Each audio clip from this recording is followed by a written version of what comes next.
Assalamualaikum warahmatullahi wabarakatuh. Saudara-saudaraku seluruh Nusantara dimanapun berada, semoga sehat selalu dan bahagia.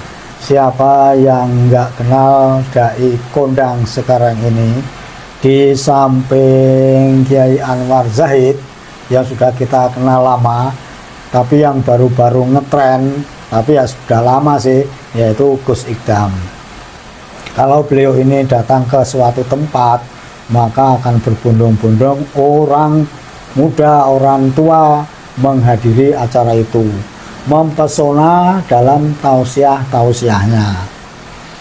Tetapi dalam video berikut ini ada salah seorang yang mengkritik beliau dalam satu ceramahnya, karena Gus Ikdam ini mengambil sebuah hadis yang kurang lebih itu menceritakan barang siapa itu yang lari dari ulama dan fuqaha pada akhir zaman ini, maka akan dicoba dengan 3 perkara.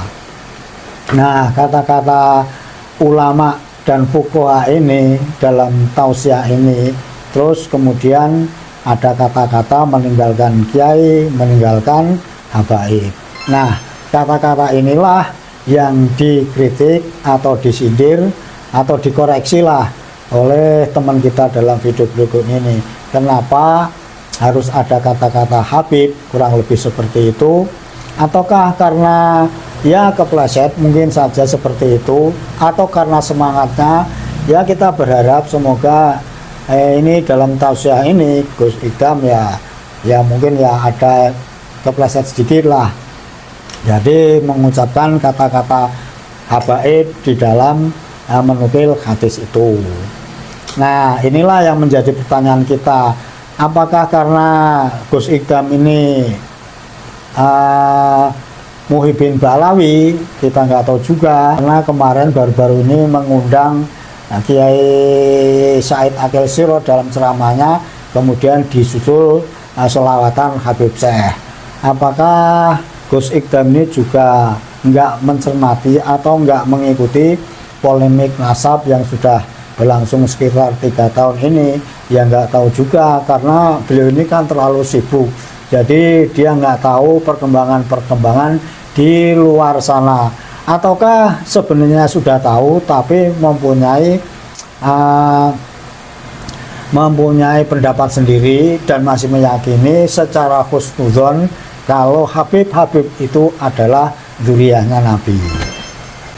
Kembali lagi masalah ucapan beliau tentang masalah ulama, fuqaha, kiai, habib dan seterusnya dalam tausiah itu, semoga saja ini adalah kata-kata yang tidak sengaja, atau mungkin karena semangatnya atau apalah, kita nggak tahu.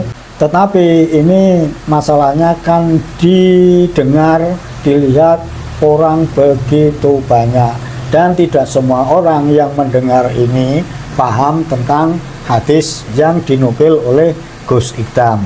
Inilah kritikan dari saudara kita dalam video berikut. Assalamualaikum warahmatullahi wabarakatuh. Sahabat-sahabatku dimanapun Anda berada, semoga kebahagiaan, kesuksesan, keberkahan bersama kita dan orang-orang yang kita cintai. Amin ya rabbal alamin. Salam NKRI harga mati, salam Pancasila Jaya, salam sejahtera untuk kita semua. Ada sebuah potongan ceramah dari Gus Ikdam,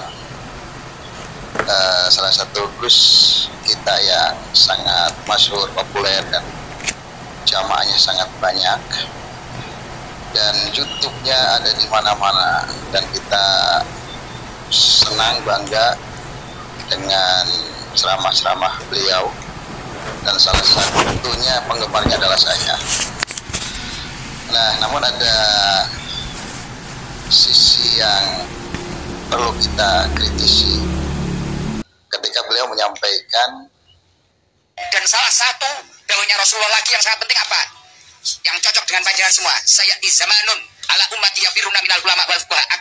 akhir zaman, orang-orang itu tidak mau mempelajari ilmunya Allah, menjauh dari ulama, menjauh dari habaib, menjauh dari kiai, jauh dari ulama, menjauh dari habaib, menjauh dari kiai. Sebuah hadis, saya di zamanun ala ummati yafirruna minal ulama wal fuqaha. Nah, ini potongan hadis ya, ini panjang ke belakangnya, nanti para ulama kita, guru-guru kita yang menjelaskan, karena saya bukan ahlinya. Jadi nanti akan datang di akhir zaman dari kalangan umatku, mereka itu lari dari para ulama dan ahli fikih gitu. Nah, kita fokus atau stressingnya ke kata ulama. Ulama itu yang kita pelajari dari guru-guru kita adalah mereka adalah warasatul anbiya, pewarisnya para nabi. Karena para nabi itu tidak mewariskan harta, benda, dan lain sebagainya atau materi, tapi yang diwariskan kepada umatnya adalah ilmu yang dititipkan kepada para ulama-ulama kita. Dan ketika akhir zaman itu, ilmu akan dicabut dengan wafatnya para ulama. Nah, yang menarik di sini Gus Ikdam menjelaskan kata ulama itu ditambahi dengan lari dari Habib begitu. Nah, ini yang menjadi sedikit permasalahan. Karena apa? Karena dalam teks hadisnya itu tidak ada kata Habib atau Habaib, tidak ada. Yang ada adalah ulama dan fuqaha. Lain persoalan, misalnya kalau habaib adalah juga ulama gitu, karena tidak bisa kita nafikan bahwa para habaib juga yang menjadi ulama banyak. Keturunan Wali Songo yang jadi ulama pribumi sangat banyak. Pesantren-pesantren di Indonesia umumnya mereka itu kalau cari silsilahnya, kalau kita tracing silsilahnya itu rata-rata mereka itu ada keterkaitan, ketersambungan nasab dengan para Wali Songo. Nah, sedikit kritik dari kita, dari kami ini sedikit hati-hatilah ketika menjelaskan hadis. Teksnya dulu diselesaikan, baru penjelasan-penjelasan, dan penjelasan-penjelasan itu jangan sampai keluar daripada konteks. Tidak ada kata Habib atau Habaib di dalam teks tersebut, jangan ditambah-tambahin lah gitu. Jangan ditambah-tambahin, karena nanti maknanya akan bias gitu, akan bias. Ulama kita setuju nanti di akhir zaman itu banyak manusia umat yang lari dari ulama dan ahli fikih, fuqaha, orang-orang alim. Nah, di sini harus fair, hilangkan tendensius kita, baik kita pro atau kontra terhadap habaib, itu lain masalah itu ya, lain persoalan. Tetapi ketika menjelaskan sebuah hadis, ya abangku, adekku, Gus Ikdam ya lebih berhati-hati, lebih kepada esensi dan konteksnya gitu. Jangan karena ini lagi viral masalah nasab, kemudian setiap ada kata ulama dikaitkan dengan habaib. Ya sepakat, sekali lagi saya sepakat bahwa dari kalangan habaib yang menjadi ulama itu banyak, iya betul. Apalagi dari kalangan pribumi, banyak sekali mereka yang menjadi ulama-ulama di Nusantara ini. Bahkan nasional, internasional, kelas-kelas mereka menjadi rujukan ulama-ulama luar negeri. Kan sampai di sini kata ulama itu kemudian digiring opininya bahwa ulama itu pasti Habib. Nah, jangan sampai ke situ. Ini namanya mengalihkan makna hadis dari makna yang sebenarnya, gitu ya.